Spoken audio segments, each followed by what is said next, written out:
Ruth and Gerald Calloway had been offered their son's charity, and they had taken it, because at 69 and 73 years old with nowhere else to go, you take what is offered and you decide later what it cost you. The property was 6 acres on the eastern edge of Heron Lake in Mineral County, West Virginia. The listing, which their son Daniel had pulled up on his phone and shown them in the parking lot of the attorney's office, described it as a lakeside parcel with existing structure. In the photograph, taken from a distance and in poor light, it looked like a property. Up close in early November, with the trees stripped and the ground half frozen, it was something else. The cabin had been built in 1961 and had not been meaningfully repaired since the late 1980s. The south wall had buckled inward at the base, where a dozen winters of ice had worked its way under the sill plate and heaved the foundation. The porch roof had collapsed on one side, folding down at a 40-degree angle so that its near edge rested on the railing.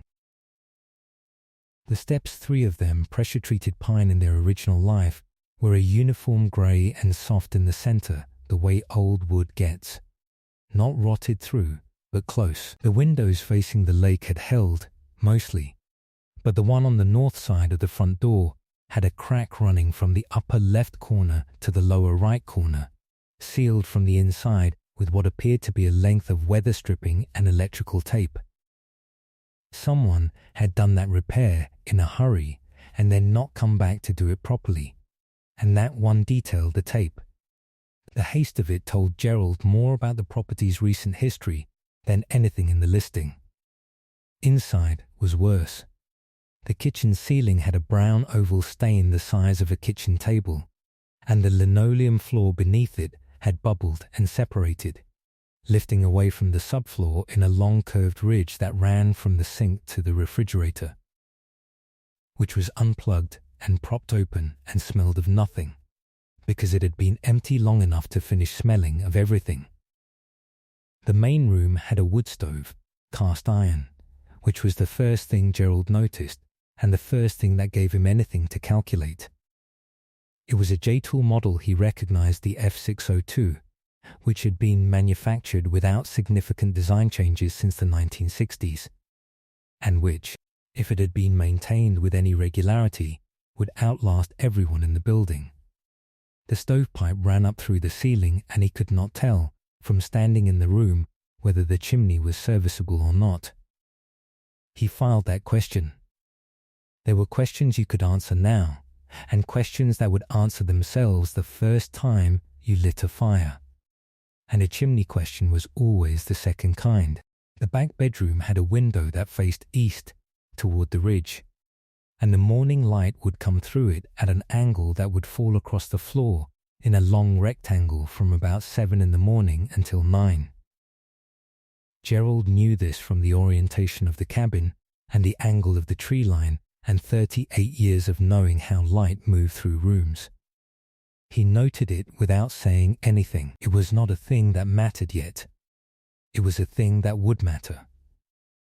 Ruth stood in the doorway between the main room and the back bedroom and looked at the water-damaged ceiling, at the single bare bulb hanging from a wire, at the 2-pane window that faced the lake. The lake, at least, was real. Through the window, through the trees, she could see it grey and still in the November light, maybe 80 feet down a slope of mixed hardwood and hemlock.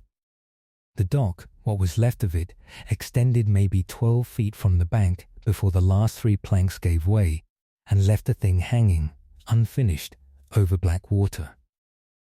A great blue heron stood at the end of the good dock section, absolutely still, its neck folded in its characteristic, watching something beneath the surface that neither of them could see. She was 69 years old. Gerald was 73. They had been married for 51 years. That was the situation on November 4th, when Daniel Calloway signed over the deed to the Lakeside property for the sum of $1, shook his father's hand in the parking lot of Feldman and Associates on Capitol Street in Charleston, and drove back to his office in his grey Audi A6. Gerald Calloway had spent 38 years as a finish carpenter and cabinet maker out of Lewisburg, West Virginia. He had learned the trade from his Uncle Boyd, who had learned it from a man in Alderson, who had learned it from his own father in the years before the war.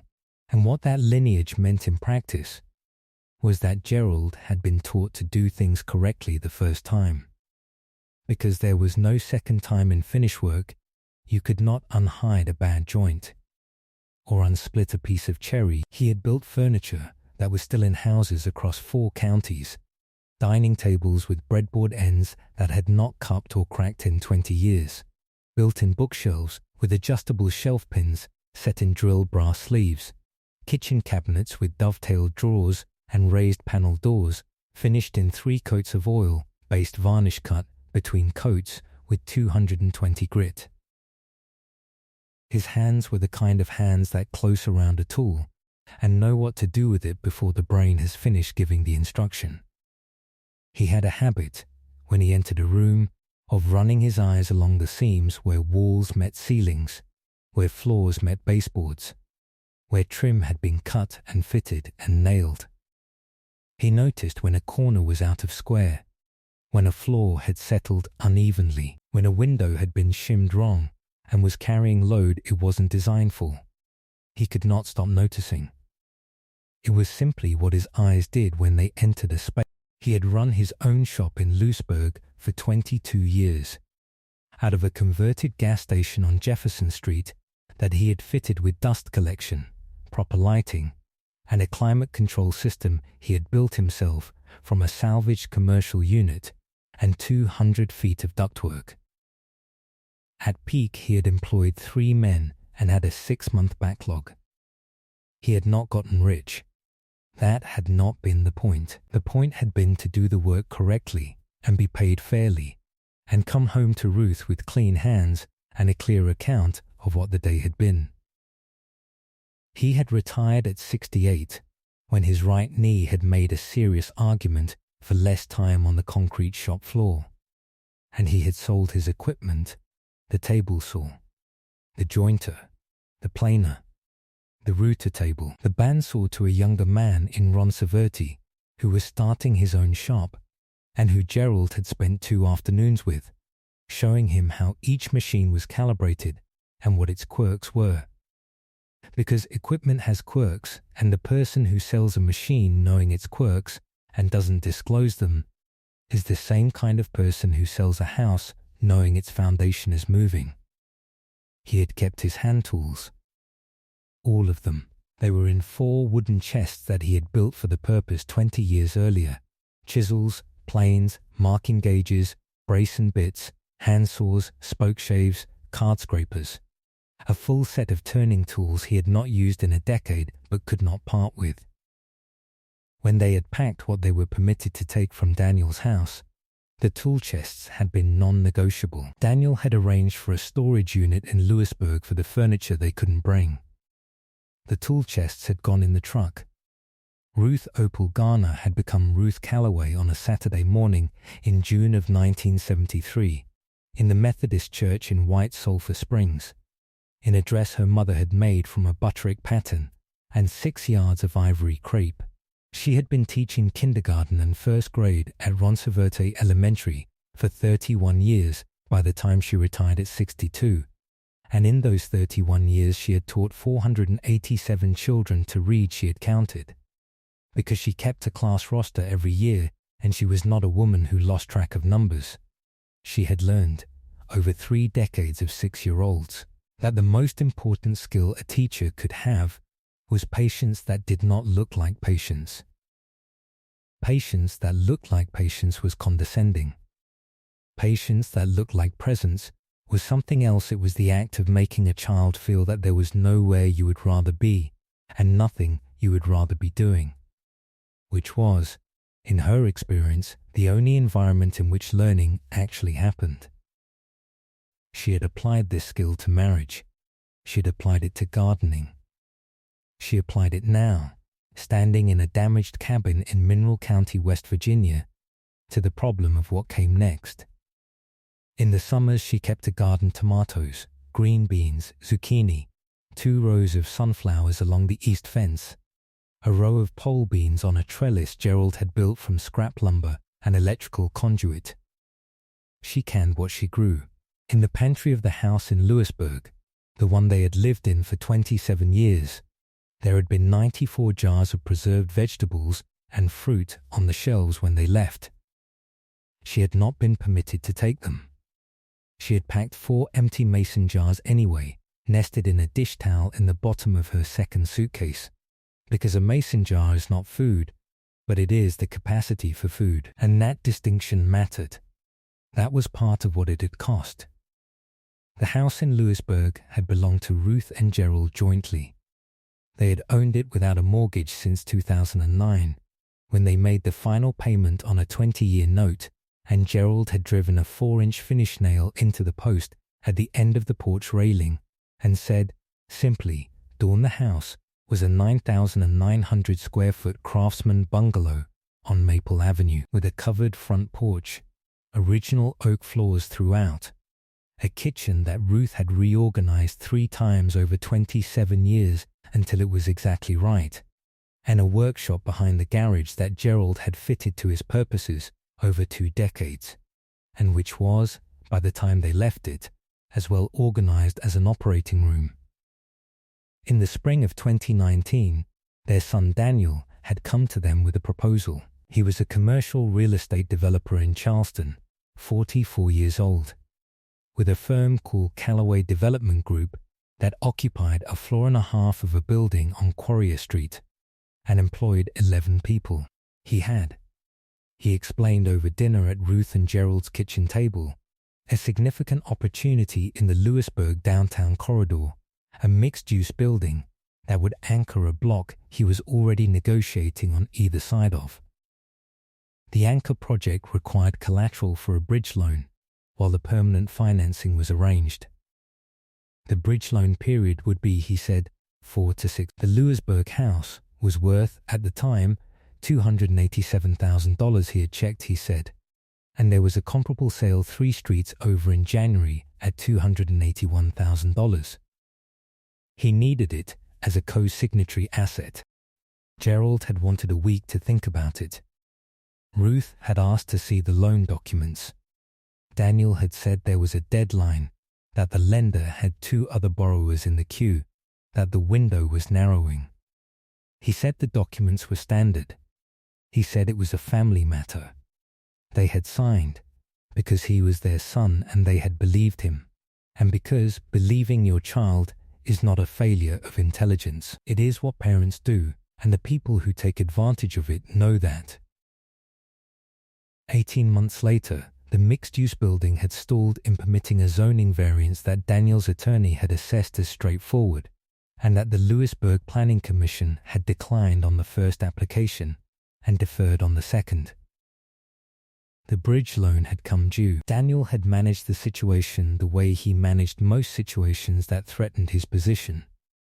He found an exit that protected his assets and reframed what remained as a good outcome for the other party. He had refinanced using the Lewisburg house as the primary collateral on a new instrument, which had, by a mechanism that the attorney at Feldman and Associates explained to Gerald over 45 minutes of careful language, transferred the effective controlling interest in the property to the holding company Daniel had established for the Lewisburg. The house was technically still in Ruth and Gerald's names, as it had been the whole time.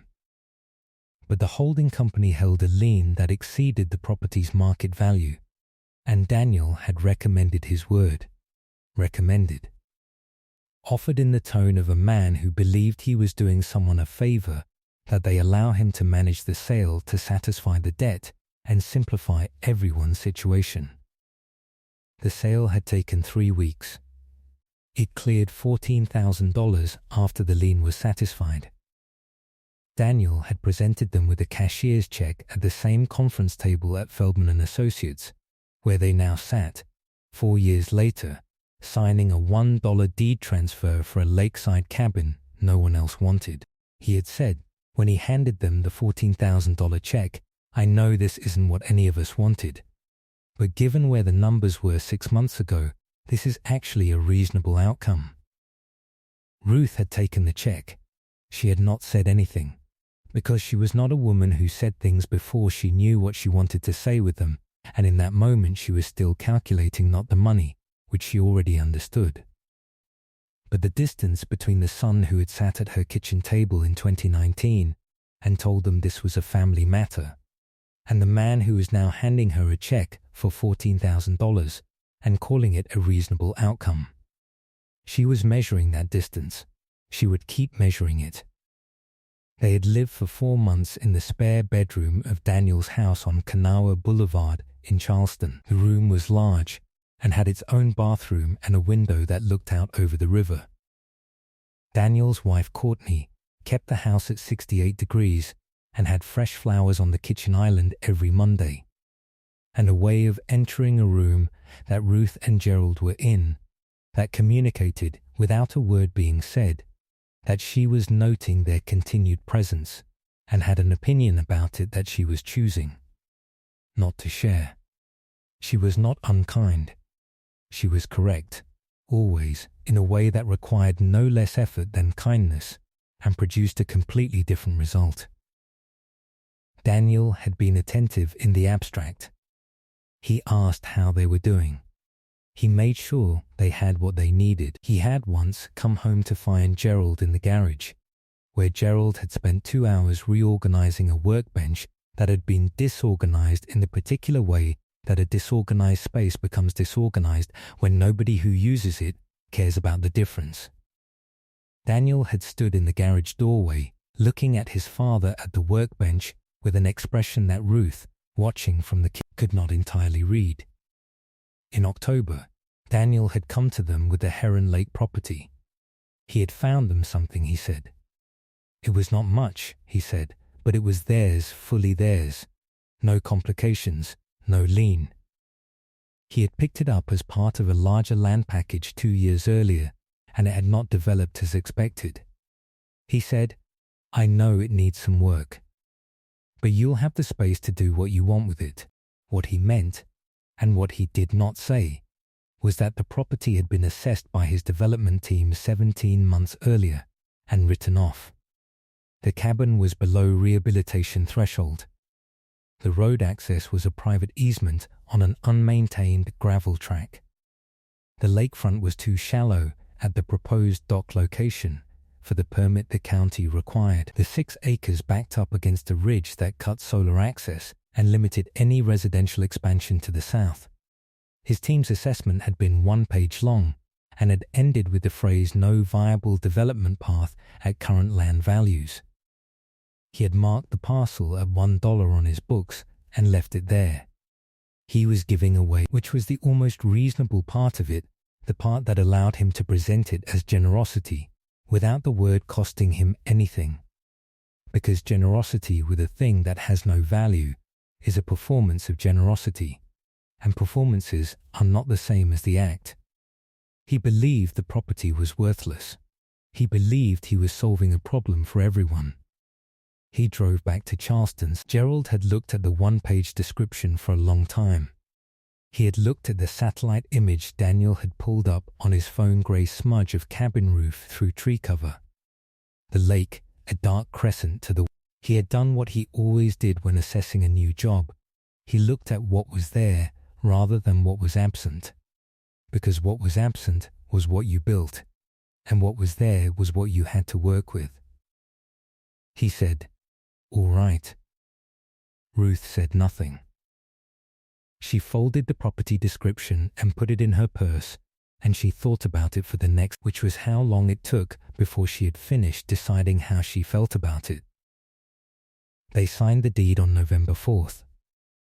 They arrived at the Heron Lake property at 2 in the afternoon on November 6th, which gave them 3 hours of useful daylight. Gerald backed the truck, a 2009 Ford F-250 that they had kept through everything because it was paid for, and because Gerald maintained it with the same precision he applied to tools as close to the cabin door as the overgrowth allowed.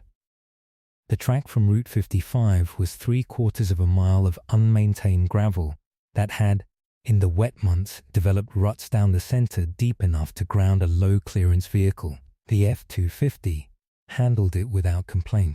They had loaded the truck with what they had.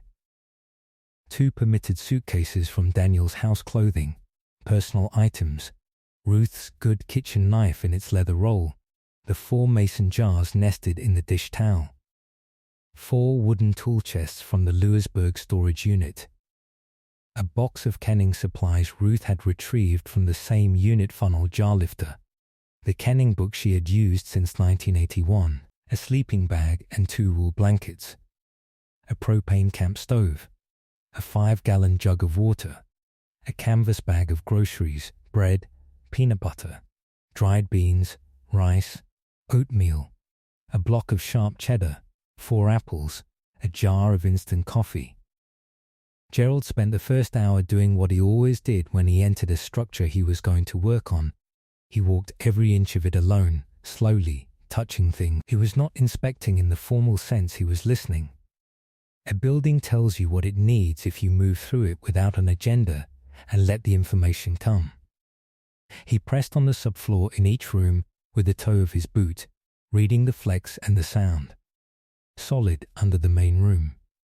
A little soft near the south wall of the kitchen, consistent with the stain on the ceiling above it, which meant the leak had come through the roof, travelled down the sheathing, and puddled at the base of the wall before the floor had begun to absorb it. The damage was old.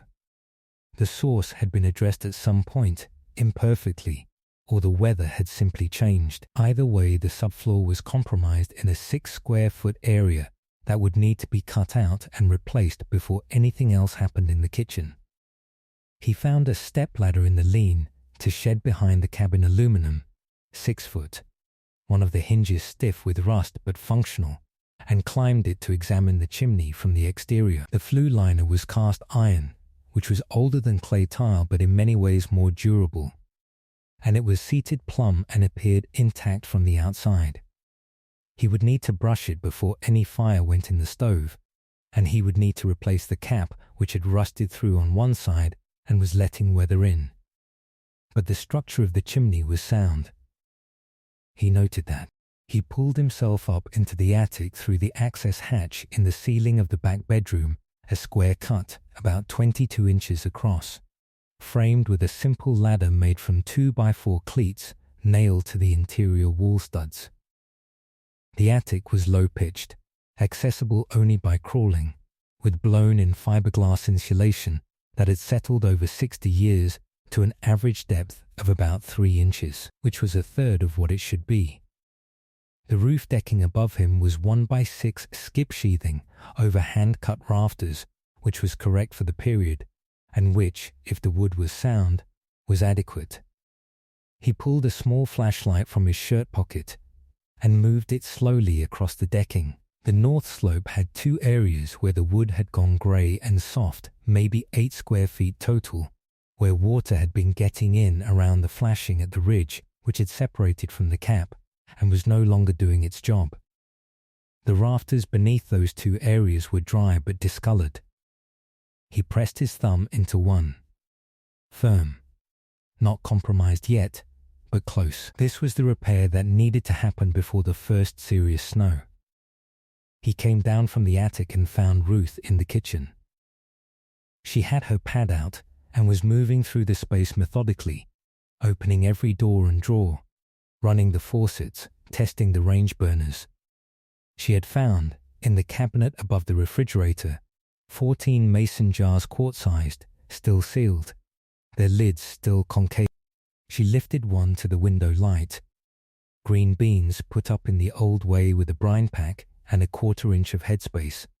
She could not read the date from the jar, but she could read the age from the color of the contents and the clarity of the liquid. And what she read was, not recent, but not dangerous. Someone had put these up carefully, the right temperature, the right time, the right seal.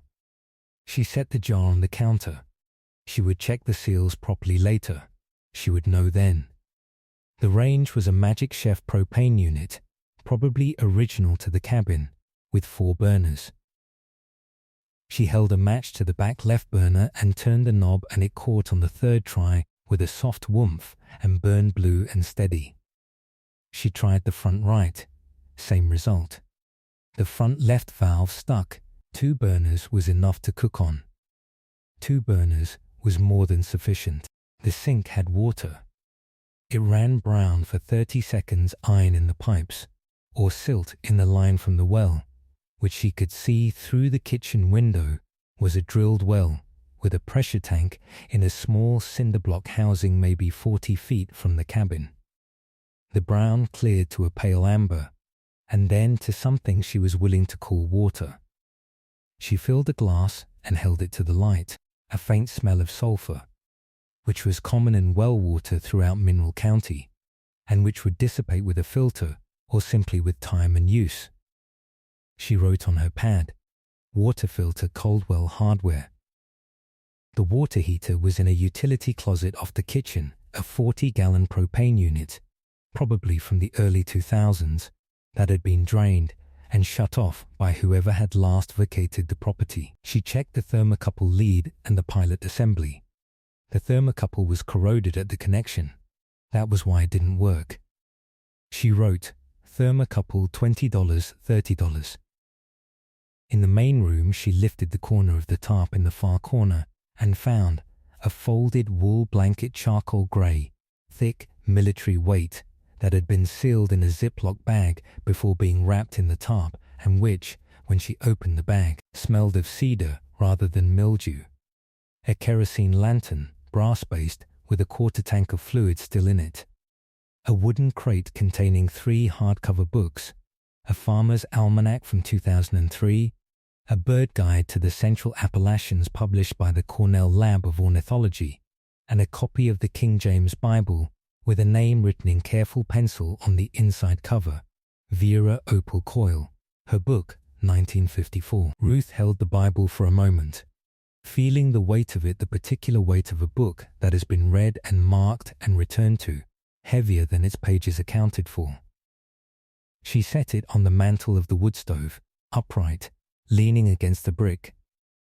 That night, they slept in the truck, parked 40 feet from the cabin door, with the engine running for warmth in 2-hour intervals. Gerald took the first shift, and Ruth took the second.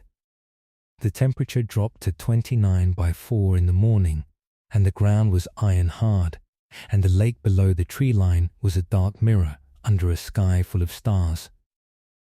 In between the 2-hour intervals, when they woke to run the engine and then shut it down again, they could hear an owl somewhere in the hemlock stack, calling in the patient way that owls call, not urgently, just confirming that it was there and that the night was its territory. The thermocouple for the water heater cost $23 at Caldwell Hardware and Farm Supply, which was 14 miles east on Route 55, and which occupied a building that had been a feed store in a previous life and still smelled faintly of grain underneath the smell of rubber and machine oil. Gerald replaced the thermocouple in 38 minutes, working on his back in the utility closet with a flashlight held between his teeth and a 1/4-inch wrench. He bled the air from the gas line, relit the pilot, and held his hand under the hot water tap for 90 seconds until the temperature confirmed the unit was working. He stood in the kitchen with his hands under hot running water for a long time. That was the first thing that worked. It was also not small at all. The second thing was the wood stove. Gerald spent the better part of a morning on the chimney 3 passes with the chimney brush he had brought from the storage unit, working from above with a sectional rod set that he extended down through the flue, collecting 15 years of creosote in a cardboard box he had positioned in the firebox. He replaced the cap with one he bought at Caldwell Hardware, a standard 6-inch galvanized cap that was not beautiful but would keep the weather out. He checked the door gasket on the stove itself, found it compressed but not failed, and decided it would hold for another season. He swept the firebox clean, reset the damper to confirm it, and in the early evening of the second full day he laid newspaper and dry kindling he had gathered from the lean-to, and 2 splits of cherry he found stacked under a piece of tin behind the cabin. The cherry caught on the first match. The drawer was strong. The smoke went up and out without hesitation. He adjusted the damper to half and watched the firebox through the glass. Clean. Within 30 minutes the main room was 64 degrees. Ruth was sitting in the platform rocker, the one that had come with the cabin, with its broken left arm that she had temporarily stabilized with a wrapped length of paracord, with her hands around a cup of instant coffee from the camp stove. She was looking at the fire through the stove's glass, and Gerald was sitting on an upturned tool chest, and neither of them said anything for a while. Then Gerald said, "The bones are good." Ruth said, "I know they are." She looked at him over her cup. "You wouldn't have come inside otherwise." He almost smiled. "The chimney's solid. Roof I can do before real snow. The south wall's moving, but I can sister the studs and pack the base, stop the movement. Subfloor in the kitchen needs a section replaced. Windows are next after the roof." "How much?" She said, "Not how much trouble. How much money?" She always meant money when she asked how much, because money was the variable. The work itself was not variable. The work was known. He ran the number he had been running for 2 days. Lumber for the roof deck, the sheathing, the sisters $400 maybe, shingles $90. The subfloor section $60 worth of material. Windows I'll try to find used. Hardware, fasteners, adhesives, call it $150 on top of that. He paused. First phase, under $1,000.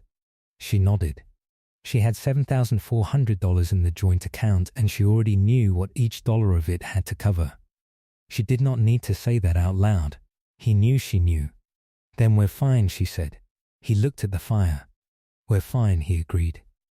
On the 4th day, a man appeared at the south edge of the property. Gerald was on the porch pulling rotted boards off the collapsed section, working methodically from the outside in, extracting each board with a flat bar and setting it in a pile to assess what was salvageable when he saw the figure at the tree line.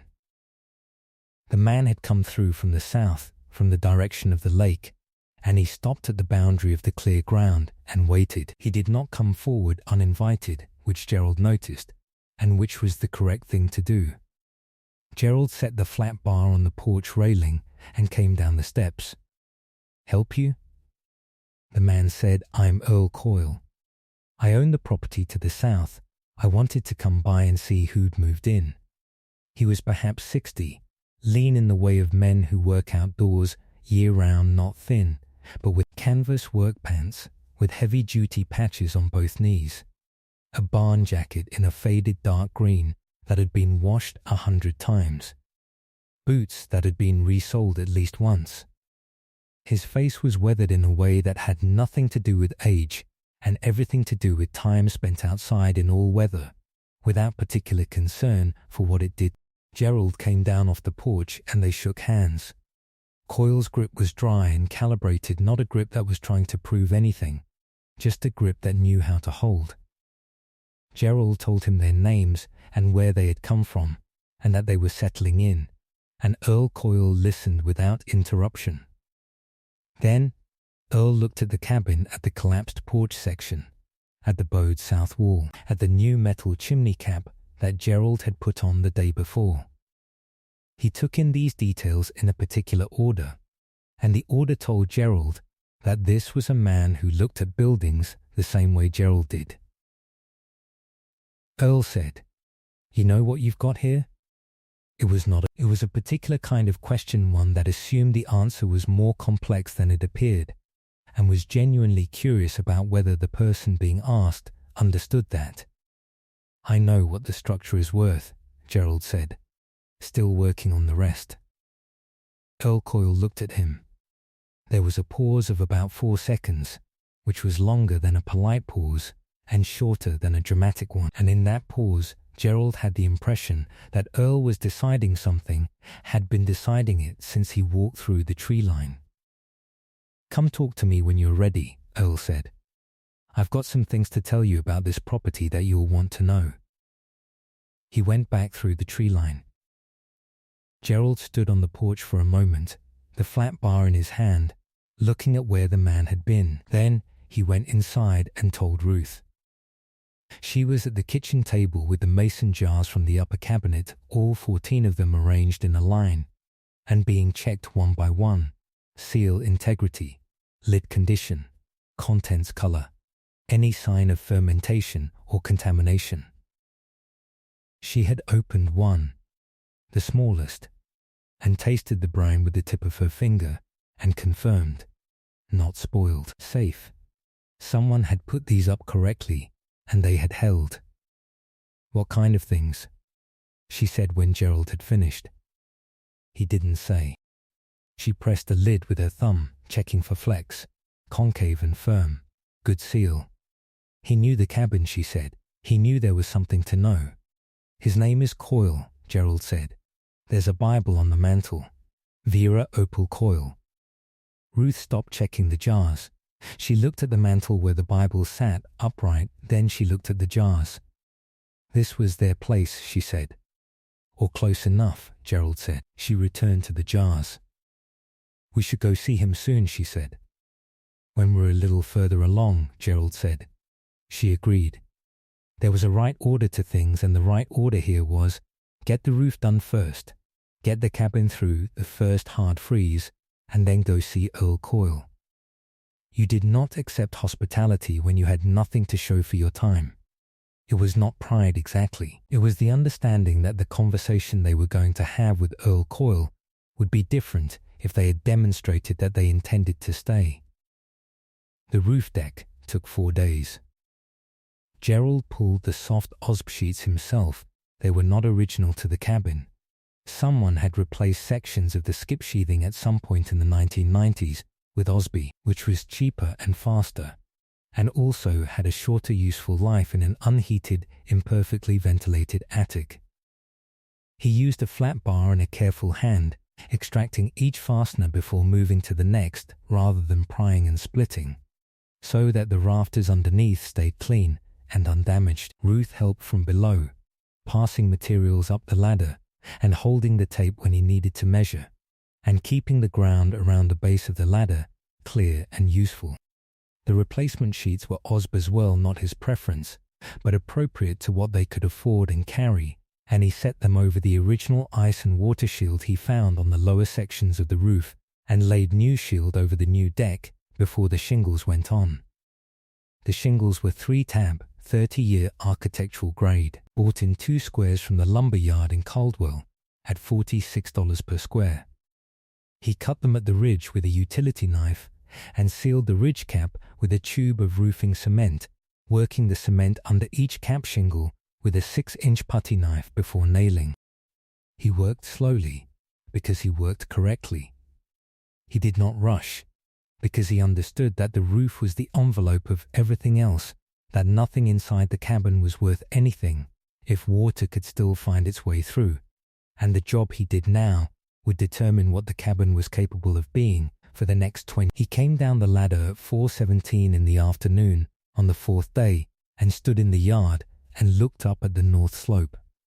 Ruth came out of the cabin door and stood beside him. The new shingles were a charcoal grey that was close enough to the original color on the south slope that the 2 sections did not look mismatched. The ridge cap was the flashing at the chimney, which he had reseated and rebedded with fresh mastic, was tight. "It'll hold," he said. "I know," she said. The first snow came 9 days later, 3 inches of wet November snow that sat on the roof, and the porch and the woodpile, and by morning had compressed to a pale crust that the sun took until noon to dissolve.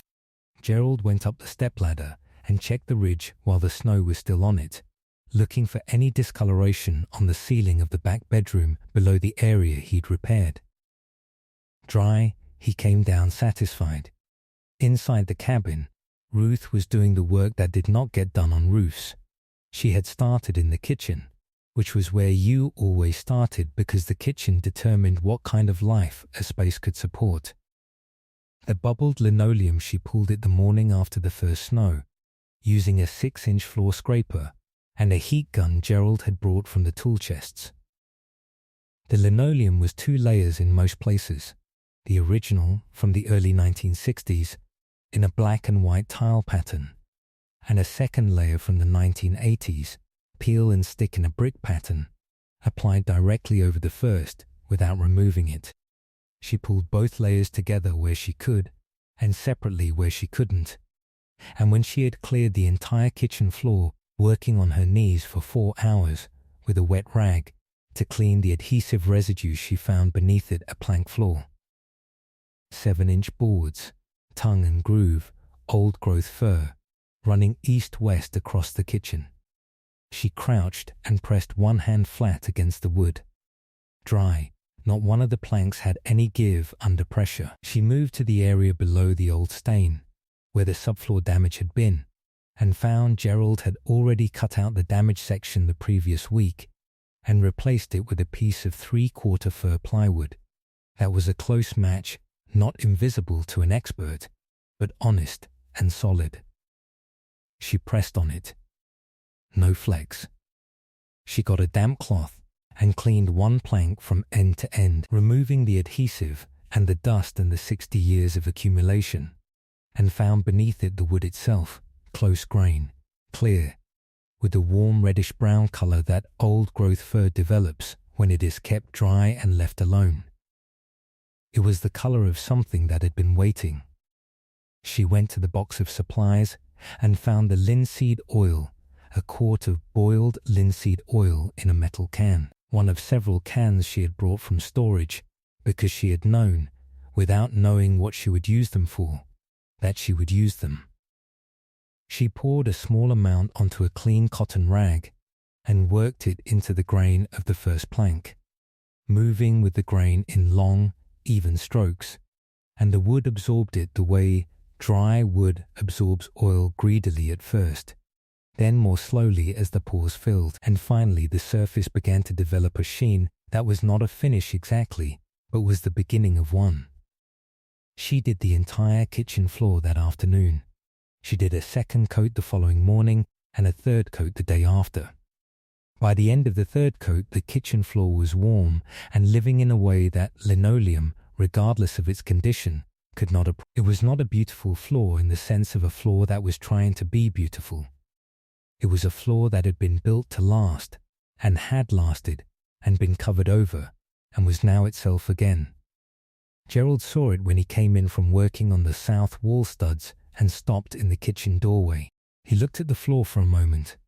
Under the linoleum, Ruth said, from the table where she was making a list. He crouched and pressed on one plank. Then another. He ran his hand along the seam between two boards tight, no movement. He looked up at her. Somebody built this right, he said. His grandfather, she said. Gerald stood up and looked at the floor again. Then he went back outside without saying anything else, which was how he expressed things that did not need a sentence.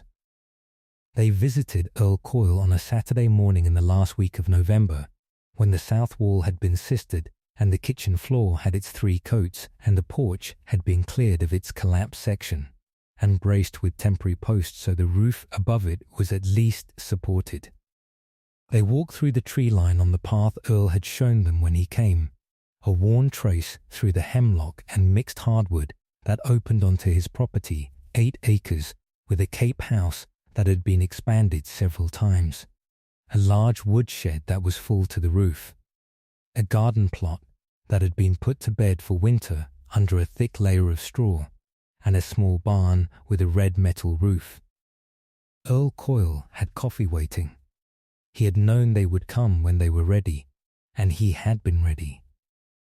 He had been born in 1964 in the original cabin, the one that was now Ruth and Gerald's, during the first week of September in the back bedroom, because his mother had not made it to the hospital in Keyser in time. His grandfather Alvin had built the cabin in 1961 as a summer fishing property, using lumber milled from trees cut on the property itself, framed and raised with the help of 3 neighbors over a 3-day raising in early June. Alvin Coyle had been a man who understood wood, not a carpenter in the professional sense, but a man who had grown up in the mountains and knew what timber was for and how to use it. The floor was fir, because fir was what was on the property. The walls were 2x6 framed before 2x6 was standard, because Alvin had decided that the mountain winters required it. The property had passed from Alvin to his son Robert Earl's father, and had been used every summer through the 1970s and most of the 1980s, when the children were young enough to want to spend a week on a lake without electricity or running water, which had been added in 1978 and 1981 respectively. Earl had spent summers there as a boy and had fished the lake with his grandfather, who had fished it alone into his late 70s and had died at 81 with a fishing rod among the belongings at the cabin. Earl believed his grandmother Vera, who had died in 1989, had put those mason jars up in the late 1970s, when she was still doing her summer canning at the cabin, rather than at the house in Keyser. The Bible had been hers since she was a girl. He said all of this plainly, with no particular sentiment in his voice, the way a man tells the history of a place when the history is simply accurate, and he has no reason to shade it. He told them about the sale his father's medical bills, the triple bypass in 2003, the decision made quickly that Robert Coyle had regretted until he died in 2017. Earl had tried to buy the property back in 2006 and again in 2014. The prices had been beyond what he could manage on what a man made running 40 acres of timber and a small sawmill operation. He had watched the property pass through hands he never met and deteriorate into what it was now. He refilled their coffee. Then he said, "There's something I need to tell you about this property. I don't know if the people who've been selling it know about it. If they do, they've decided it doesn't matter. But you own it now, and you need to know." Gerald set his cup down. Earl Coyle had a manila envelope on the table. He had placed it there when they sat down and had left it there through the entire history of the cabin and the Coyle family, patient, waiting for the right moment. He opened it now and removed several documents' photocopies, one of them a scan of something that had originally been typed on a typewriter. He explained. In 1958, 3 years before Alvin Coyle built the cabin, the Army Corps of Engineers had conducted a subsurface survey of the Heron Lake Basin as part of a regional water rights and mineral assessment commissioned by the state of West Virginia. The survey had been methodical and thorough. The Corps did not do surveys any other way, and it had identified, beneath the eastern shoreline, a subsurface shale formation at a depth of between 4,000 and 6,200 feet. The formation was classified in the survey report as probable hydrocarbon deposit, Marcellus formation type. The report had noted that the technology then available made extraction of such a deposit economically unviable and had recommended that the assessment be deferred pending regional review. The regional review had never been commissioned. The survey report had been filed, had sat in a government archive for 40 years, and had eventually been digitized as part of a 2005 Federal Records Preservation Project. Earl had found it because he had been looking for anything he could use to understand the value of the property he was trying to. He had hired a mineral rights specialist in Moorfield, a woman named Patricia Haskins, who was a licensed land title attorney, and who had spent 15 years working specifically with mineral rights claims in the Appalachian Shale country, and Patricia Haskins had found the core survey. And then she had found something else. In 2009, when horizontal drilling technology had changed the economics of Marcellus Shale extraction entirely and had turned Appalachia into an active gas field, a company called Piedmont Energy had begun acquiring mineral rights throughout Mineral County. They had approached the then owner of the Heron Lake parcel, the second developer, a man from Morgantown, who had bought it from the original post-Coyle owner in 2007. That developer had sold the surface rights of the parcel in 2011, but had retained the mineral rights, which was standard practice. Surface rights and mineral rights were legally distinct and could be sold separately. and sophisticated buyers of rural land in mineral-active regions routinely separated the two before selling the surface. This meant that whoever owned the 6 acres after 2011 owned the trees, the cabin, the lake access, and the dirt. They did not own what was beneath the dirt. What Patricia Haskins had discovered, and what had caused her to call Earl Coyle with something approaching urgency, was that the mineral rights to the Heron Lake parcel had reverted to the surface title in October of 2000. The company that had been holding the mineral rights separately, a subsidiary of the Morgantown Developers holding structure, had allowed its annual mineral rights filing with the West Virginia Department of Environmental Protection to lapse during a period of corporate reorganization. Under West Virginia law, when a severed mineral estate goes unfiled for 2 consecutive years, the mineral rights revert to the surface owner by operation of law. The lapse had occurred in October 2017, and the reversion had been completed and recorded in October 2009. In October 2019, the surface of the Heron Lake parcel was sitting in Daniel Calloway's land package, carried at $1, and Daniel had not commissioned a mineral rights search because he had written the property off 18 months before and had no reason to spend money on due diligence for an asset he had already decided was worthless. He had acquired an active Marcellus mineral estate by accident. He had transferred it, along with the surface, for $1 to his parents. Earl laid Patricia Haskins's letter on the table between the three of them. It was 4 pages, single-spaced, and it said, in the measured language of a licensed attorney who had spent 15 years learning how not to overstate things, exactly what Earl had just told them. Gerald read it. He read it again. Ruth read it once. Then she said, "What's the deposit worth?" Earl said, "Piedmont Energy has been contacting the surface owners of every parcel in this basin for the past 2 years.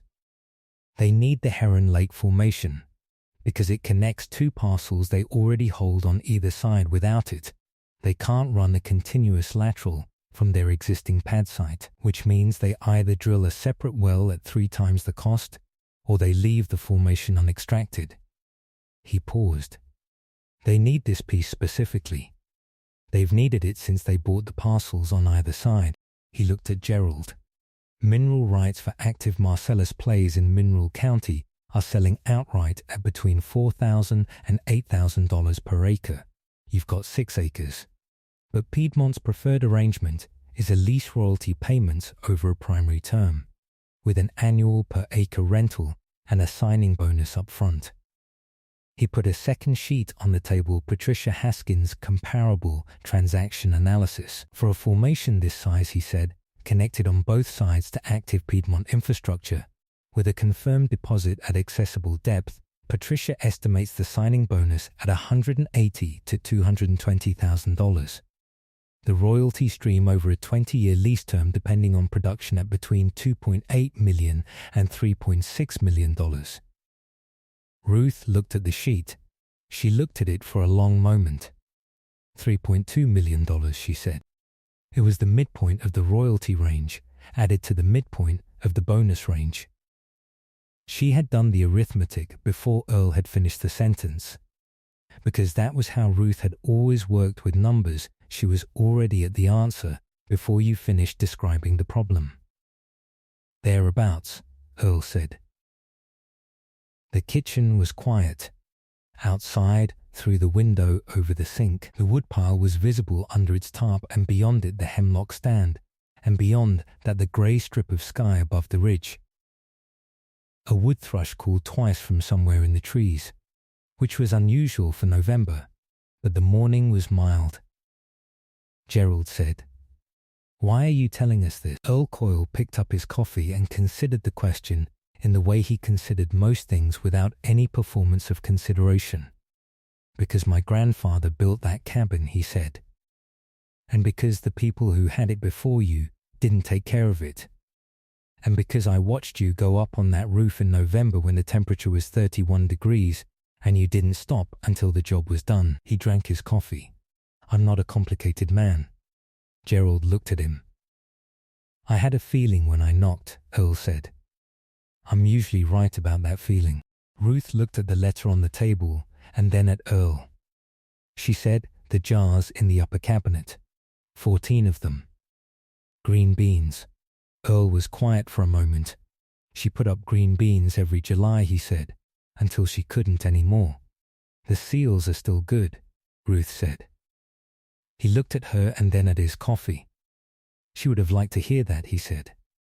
They did not call Patricia Haskins that day, or the next. Gerald spent the following week on the south wall, jacking the sill plate 2 inches off the heaved concrete with a hydraulic bottle jack set on a wood base to distribute the load, cleaning the old mortar and debris from the gap, cutting pressure-treated shims to fill it, nailing the sisters alongside the bowed studs with 3-inch structural screws rather than nails, because the angles were tight and he needed torque rather than impact.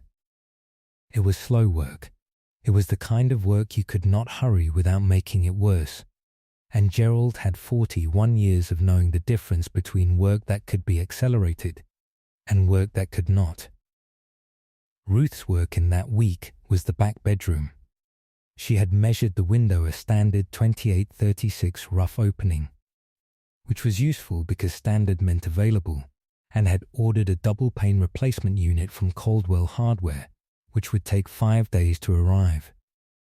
While she waited, she addressed everything else in the room, pulled the peeling wallpaper 3 generations of it, the oldest a faded stripe pattern that she suspected dated to the 1970s, and found plaster walls underneath that were cracked but intact, and washed them down, and applied a coat of primer Gerald had found in the lean-to, 1/2 gallon in a can that had been sealed and was still good.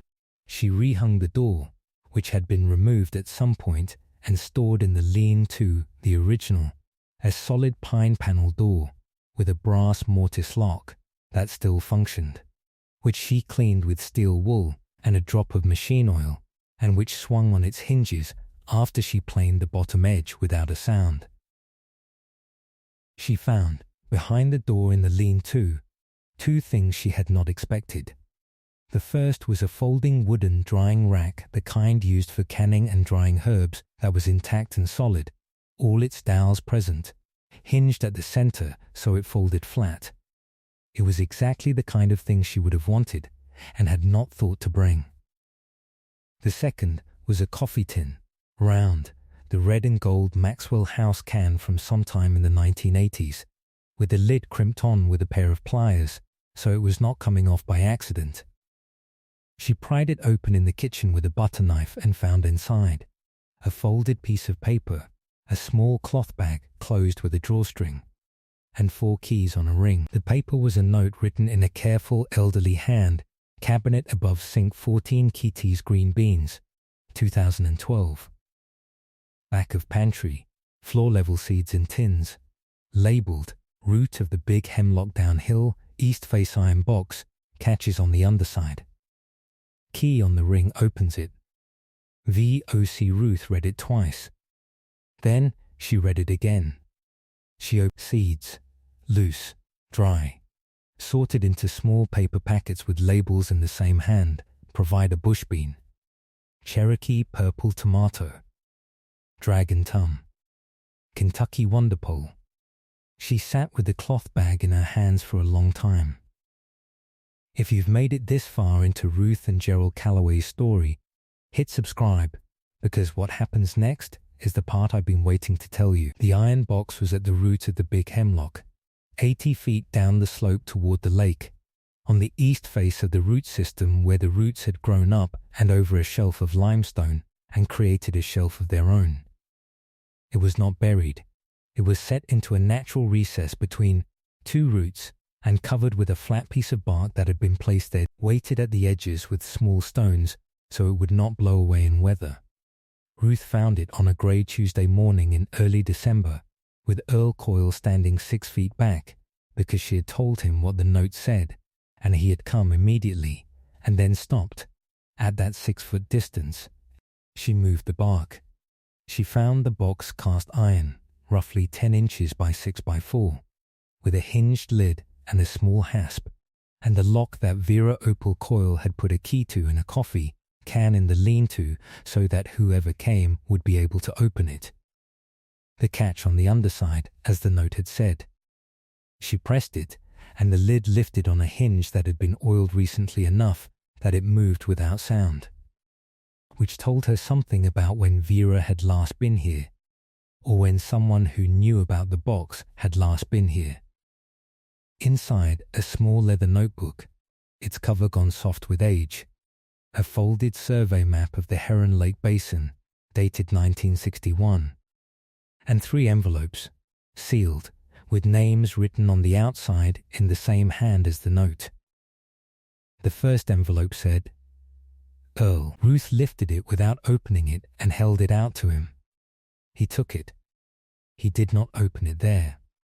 He put it in the inside pocket of his barn jacket and put his hand over it once, briefly, and then put his hand down. The second envelope said, To whoever tends this land next. The third envelope said, Robert if I go first. Ruth set the envelope marked Robert. Earl said, my father's name, very quietly. She set that one aside. She opened the envelope marked To whoever tends this land next.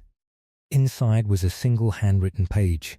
Dated September 14th, 2014, it read, This land was given to us, and we gave our care to it for 50 years. And I am old now, and I cannot be sure who will have it after the family is done with it. If you are reading this, you are the one who has it. I ask only that you treat the hemlock and the water with respect, and do not cut what does not need cutting. The lake is clean because it has been treated clean. Please keep it that way. There is no magic here. Just a good piece of ground that deserved better owners than it has mostly gotten. If you are reading this and you intend to stay, you already know. Vera Opal Coyle Ruth folded the letter and put it back in its envelope. She looked at the hemlock, the big hemlock, 200 plus years old, its root system holding the bank above the lake with the patient grip of something that had been there before the cabin and would be there after everything else was gone. She put the envelope in her coat pocket. She latched the iron box and set it back in the recess and replaced the bark and weighted the corners with the stones. Earl was looking at the lake through the trees. She knew someone would come, Ruth said. She always expected people to be better than they were, Earl said. She was right about it more often than she had any right to be. They went back up the hill. They called Patricia Haskins on a Tuesday morning in the second week of December. Ruth made the call, because Ruth was the one who managed things that required precision and patience simultaneously. And a first conversation with a lawyer was both of those things. She had written her questions on a legal pad the night before, 14 questions, numbered in the order they would naturally arise, and she worked through them in sequence while Gerald sat across the table and listened.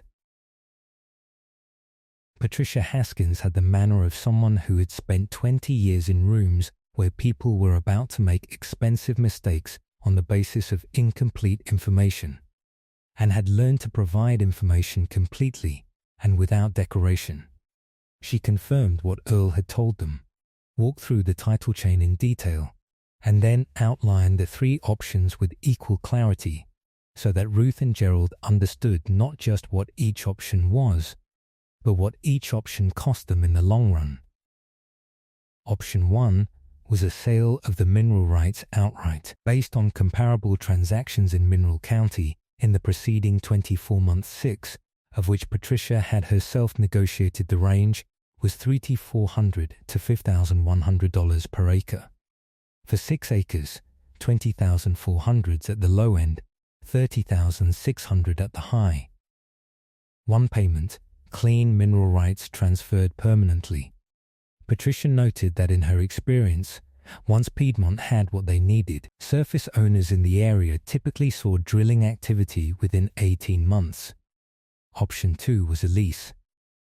Standard form in the county was a 10-year primary term, with a 10-year extension option at the lessee's discretion. The lease would include a signing bonus, payable within 30 days of execution, an annual per-acre rental during the production period, and a royalty on all gas produced from the formation, typically expressed as a percentage of the wellhead price. For a parcel of this profile, 6 acres, confirmed Marcellus formation, connected on both sides to existing Piedmont infrastructure, she estimated the signing bonus at $180 to $220,000 and the royalty rate, given Piedmont's demonstrated need for this specific parcel, at a negotiable 12 to 18% of wellhead production. The royalty stream, she said, is the variable. Production can exceed projections or fall short. But based on the adjacent formation data that Piedmont filed with the DEP, and assuming they bring this formation into the existing production program, I would estimate a 20-year royalty total in the range of $2.8 million to $3.6 million. That assumes no significant decline in gas prices, which I can. Nobody can, Ruth said. No, Patricia agreed. Nobody can. We want the lease, Ruth said. She had not looked at Gerald when she said it. She did not need to. They had discussed it for 2 evenings before calling Patricia and had arrived at the same answer independently, which was how they had always made decisions. I thought you might, Patricia said. She did not say it as a compliment. She said it the way someone says something they have already accounted for. They signed the letter of intent with Piedmont Energy on December 28th in Patricia Haskins's office in Moorfield, with 2 Piedmont representatives present, who were professionally pleasant and professionally blank, the way people are when they are closing something they have wanted for 3 years and do not want to show how much they wanted it. The signing bonus was $198,000. It arrived by wire transfer into the joint account on January 14th at 2:47 in the afternoon, while Gerald was in the lean to cutting lumber on the old contractor's saw he had bought for $200 from a man in Caldwell who was clearing out his garage. Ruth called him in. He came in with sawdust on his forearms and his safety glasses pushed up on his forehead. She showed him the phone, the bank's notification, the number. He looked at it. He looked at it for a long time. Then he handed the phone back and went outside. She watched him from the kitchen window. He walked down the slope through the hemlock and mixed hardwood, on the path that had been W.